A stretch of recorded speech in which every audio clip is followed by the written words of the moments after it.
Hello, welcome to vlog number 5. So earlier this week, I've been going through, and you'll find this to be a recurring thing with me, but I was watching YouTube and watching quite a few of my, my favorite people, especially for the, videographer vlog and, gear review, that type of stuff. And I started to notice a common pattern, which has led me to feeling like I need to follow so many different channels and so many different guys and girls, just because it feels like nobody quite fits the situation that I'm in. And what I realized was that, a lot of these people are located in, they're home based out of Toronto, Miami, Nashville, Dallas, LA, New York. And the big common denominator with a lot of this is that they are in big cities, and I'm not. I'm in a small city. In fact, being located in Lacrosse, Wisconsin, it's a small enough city where when I moved here, I thought I was moving to a big city, which shows you where I came from. But realizing the difference in opportunities, how you set up your business, what kind of work you're probably going after is going to be vast. So from that, I realized that I wanted these videos to be I think a lot more focused down on just what it's like to be a videographer in a small town. Because as far as I can tell, I'm not seeing too many other people talk about this. And I think the challenges are just different, and the type of video you want to do and you want to go for is gonna be different. So in this video, it's not so much that I think I'm bringing some, life-changing, big, crazy, perspective that's different from a ton of other people's when it comes to running, a freelance videography business. But I do think in the context of being in a small city and just what it's like, what the unique struggles are, or at least, the context of these are the normal struggles a videographer has. Now put them in I'm in a small city. What does that look like? So these are my personal 5 takeaways or lessons, whatever you want to call it, that hopefully gives you some insight into kind of what it's like to be in the Midwest, but be a smaller city, and you get some value from that. So here we go, vlog number 5, and let's go.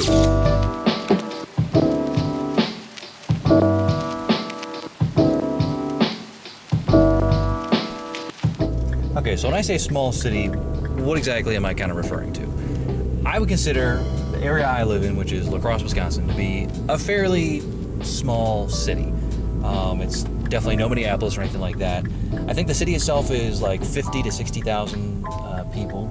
And then the surrounding areas, it just depends on, some towns like Holmen or Alaska are, 10 to 15,000. And then you get a bunch of smaller cities that are just, of varying degree, tiny towns, 1,000 people or less. So that's roughly the area. And the nice thing is Lacrosse has a good amount of interstate traffic. They've got a small airport. So it's a city that's got a good amount of stuff to offer for if you want to live here. But when I think about the difference between a videographer like myself in the area I'm living in and somebody that lives in Chicago or Minneapolis, Twin Cities area, the different types of jobs and the way you end up structuring your business just ends up being a lot different.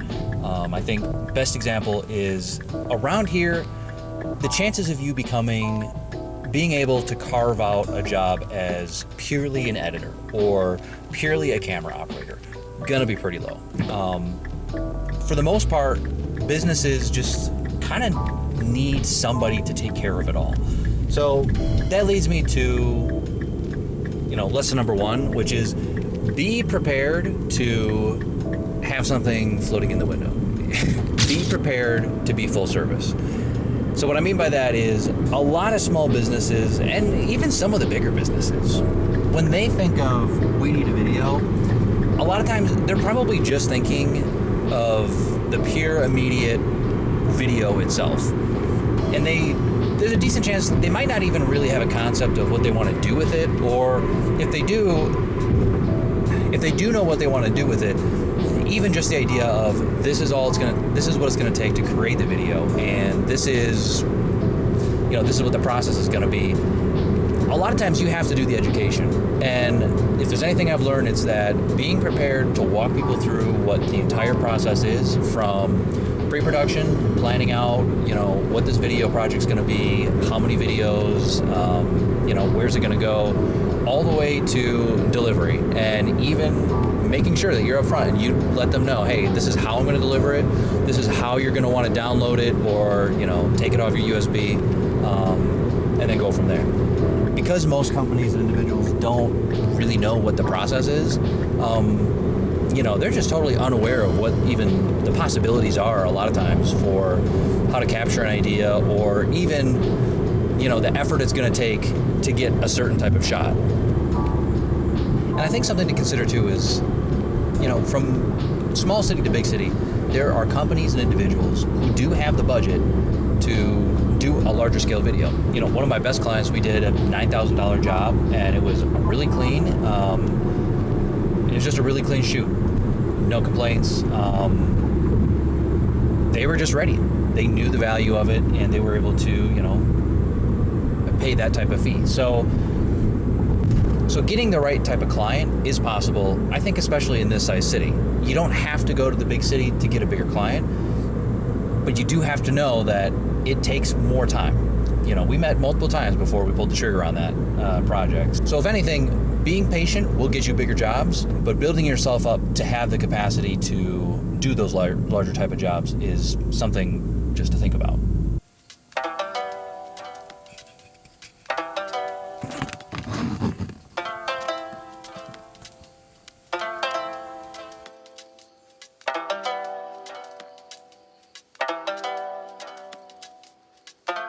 All right, so lesson number 2 that I would go about is, as soon as you can, try to figure out what your path is. This lesson is probably for somebody who's just starting out and you're trying to figure out, what kind of videographer you want to be. But I think when it comes to developing who you are and what type of videography business you do, my suggestion would be you've got 2 routes to go. You can go path number 1, which is what I did, and I don't necessarily suggest it, which is totally self-taught, online courses, tons of YouTube, that type of stuff, and learning as you go.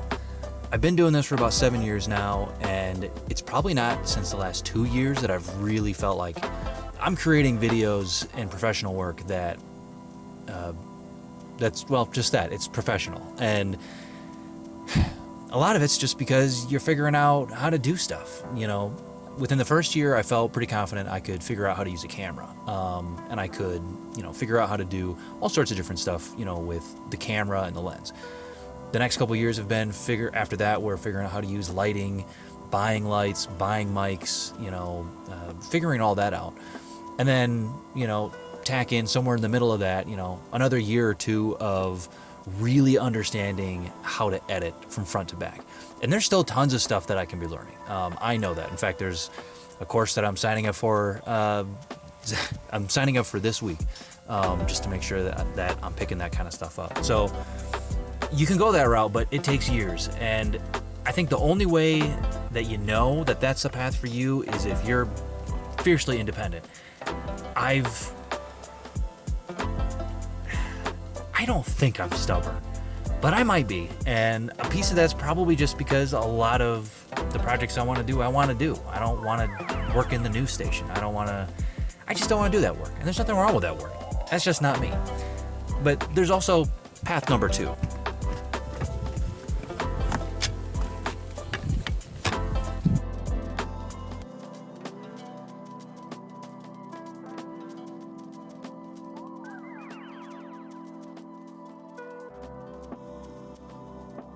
So path number 2 I would highly suggest, and that path is to try to find somebody in your area that, they're doing work that you want to do. You like what they're doing, or, you've at least got an interest. I think my biggest reason for suggesting this is twofold. One, you'll make friends, and making friends is a good thing. I think it took me a lot longer to figure out than what it should. I used to think that, I don't know, for some reason that this area was like really, cutthroat isn't the right word, but just, people wouldn't talk, and, it was tough to kind of make videography friends. But within the past couple of years, I've met a couple of really good guys. Big shout out to Bailey with B Vision Media and Ben with Morrison Media. They're great dudes. They do great work, and times that I've worked with them, they've been great to work with, and I've learned a lot. So that's point number 2. When you choose path number 2 and you're working with other people, maybe taking tips, with that, they're going to give you some info that you weren't thinking of. You learn stuff that you wouldn't otherwise. So there's a lot of value to that, and I think it took me way too long to figure that out. So there's that. All right, lesson number 3 is somewhat controversial, but I recommend it. It's what I've done to get some of the better projects that I've had, which is to do some free work. I think here's the thing about free work. You have to put parameters on it. You can't just tell a bunch of people, hey, I'll do this for free, and now you become known as the free guy. I like to put it like this. Whenever I do a free project, I'm getting something out of it, and 9 times out of 10 at this point now, I'm going to get some sort of advertising and some sort of trade. And to be honest, sometimes I like to do things as a trade. One of my favorite trades I got, there was a guy, he's a woodworker, and he made some really awesome end tables for a video project that we did, and I was able to give a really awesome Christmas present to my in-laws. That was awesome. That was a great trade. And at the time, I knew I needed a stylized trades video for outreaching to those type of people. So yeah, the biggest thing is you want to make sure that when you're doing a free project, there's just boundaries, and you're also setting up how much you're going to get paid. At this point now, I'm pretty straightforward with like what my rates are and what I'm charging. So I think overall, whenever I am doing a free project, aka passion project, I think a little tip: if you see somebody on YouTube saying they're doing a passion project, it's a free project. At least that's my summation. But I'm letting people know what the prices are, so that when I'm doing that trade, or we're talking about what we're getting out of this, there's a dollar value assigned, and when it comes to those next steps, and hopefully when they talk to other people, they can attach that number with it. So that being said, when you're first starting out, that's the time to do the projects that you really love, and I think a free project is also a great way to kind of no harm, no foul if you mess up. That's safety rails, and that can kind of bite you in the butt if you get too used to that, but new piece of equipment. That's how I've gotten some of my drone stuff out is, hey, do you want some free drone work? I can pop out, get my drone up, and now I'll have the experience of using it, and also you get something cool out of it. So win-win. But I think biggest lesson, you probably should do some free work in a small town. I have yet to find another way to get the experience while getting paid, and work from that. So I guess that'd be number 3. All right, so lesson number 4, be consistent in your social media. And this is something that, the reason it's a lesson is because it's a very recent lesson. If anybody knows me personally, there's a good chance I don't enjoy social media. It's not my favorite thing to do. If there was a chore in the business, it is doing social media. But there's a guy that I was talking with. I mentioned him in my last vlog. He was kind of a mentor to me for a while, and I don't know why certain things stick with you, but the one thing that really stuck with me was when we were going over social media. He told me, he's like, social media just shows you're alive, and I couldn't agree more. Whenever I've looked at just other businesses, and they've got a website, usually a website will give me, if it's good and it's new and updated, chances are I'll probably shop there and check them out. But if I'm unsure and then I go check out their social media and there's nothing going on, there's a big chance that I'm not going to shop there. So I think it's even more in this type of line of work where you're trying to promote your services.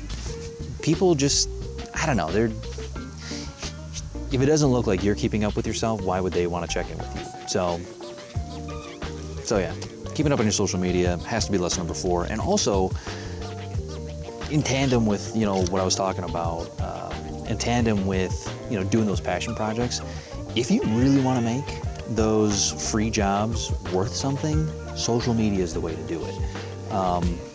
I feel like sometimes it's a little bit cliche for businesses to tell each other like, oh yeah, and if you do this, we'll share you around our social media. You know, sometimes it's not really worth it, but a lot of times it is, because in a smaller city, if you know the people who are, you know, really making a big difference, if you know the people who are posting regularly and have a following, they have a following for a reason, and it's that people like to see what they're up to. So being able to find yourself in those circles is a pretty awesome thing. Quick side note, I've got a YouTube playlist of drone video that I get around the area. My main goal is to, I'll say the main impetus for doing these drone videos has been to reach out to different businesses and say, hey, you want some local footage just to play in the background? Check this out. You know, licenses music through Artlist, all that stuff. So they can use it whenever they want, and gets my footage out there, and it's just a good reason to be contacting another business. So I'm sure I'll talk about that at some point in marketing, sales, cold emails, that type of stuff. But yeah, that's what we're doing here. And I have to say, if there was a day to be flying, today is a great day. All right, so lesson number 5, last lesson. All right, so lesson number 5, last lesson is, like if you're starting out and you're in a small town, now is the best time, more than ever, to rent your gear. From borrow lenses, okay, that's the only one that I know, but there's some companies out there where you can rent gear and then just practice with that.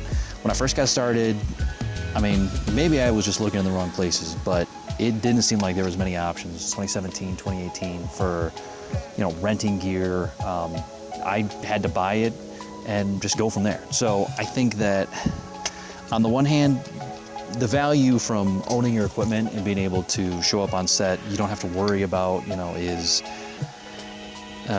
the gear going to come on time? If it's late, well, what do you do then, right? So there's a lot of hassle in that way that you get to avoid, and you get to know your gear a lot more intimately, which I think is also a huge plus. But I think it also conditions you to then be stuck in the, gear acquisition phase, or there's an acronym for it out there, but you know what I mean. You are just sucked into buying gear. You think that this camera is going to do you best, this, gimbal is going to be the best, all that stuff. And it's addicting. I'm addicted. I won't deny it. But I don't know, in a small town, you really don't need certain levels of equipment. I don't need to buy a red camera because the Lumix S5 IIX, I can do ProRes, I can do ProRes RAW, or I can do B-RAW. Those are some massive files. You can make some incredible work with that. So, don't get me wrong, someday I aspire to own, a Kinfinity or a Red or, some other cinema camera, but at least for now, there's just really no need for it necessarily, if you know what you're trying to make. And I think that's a big key piece of it, I guess my point is, quality doesn't mean a $10,000 camera. It really does depend on, can you use lighting? Is your audio good? And do you know camera movements? So there's that. And the other piece that I would add too is that the whole point about renting in a small town is that at this point now, figuring out the specs that matter most to you in your projects. So for example, my two main things when I'm looking at a camera are, can I record RAW files, ProRes or Blackmagic RAW, preferably Blackmagic RAW. That's just, you can do so much with it.